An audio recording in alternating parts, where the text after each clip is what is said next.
Viewers, welcome back to the 4th episode of the Vintage Speedster series. Last time we were talking about options. So, what are those options? I can tell you for a fact as a client that this is where Vintage Speedster really gets the bar up here.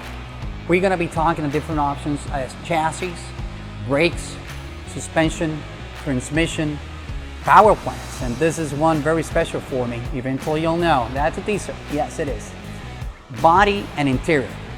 And since Matt, we already know, is a guy who's only bosses people around and doesn't do really the job at the shop, I decided to call the person who's really in charge of the shop, the production manager, Will Medina.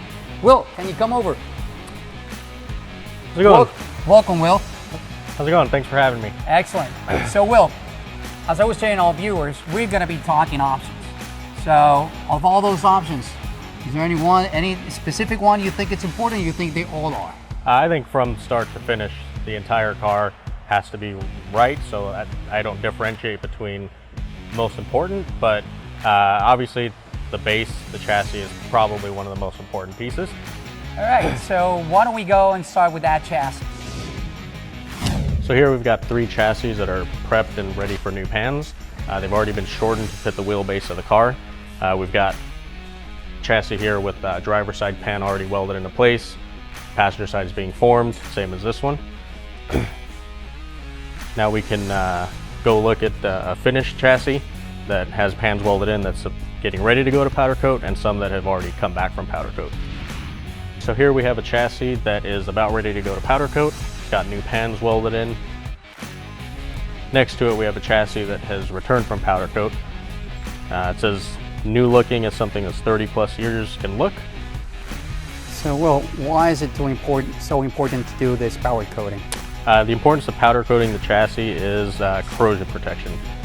Keeps the chassis from rusting or corroding over the life of the vehicle. So we have 2 transmissions here. One's a swing axle style suspension transmission, and one's an IRS style suspension transmission. We can have them built for higher horsepower applications, higher cruising speeds. So just depending on what the client wants, we cater to that.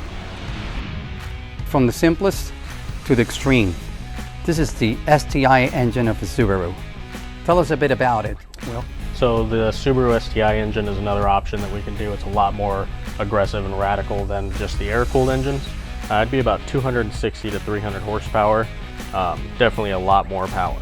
For that power, we'd usually couple these with the 4-piston Wilwood calipers and brake setup that we have, along with our upgraded sport suspension.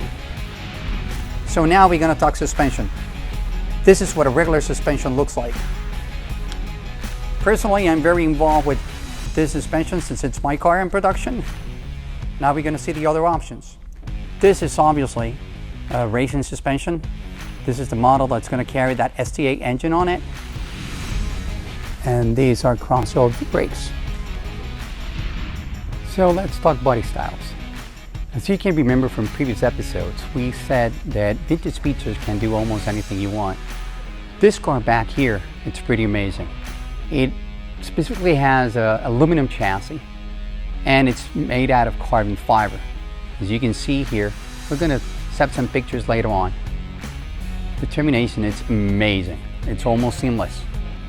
Now, besides carbon fiber that I would talk to you about, we also have a regular DS model here. This one's obviously almost ready to get done, the interiors. And also we have the other one in black and then the other side.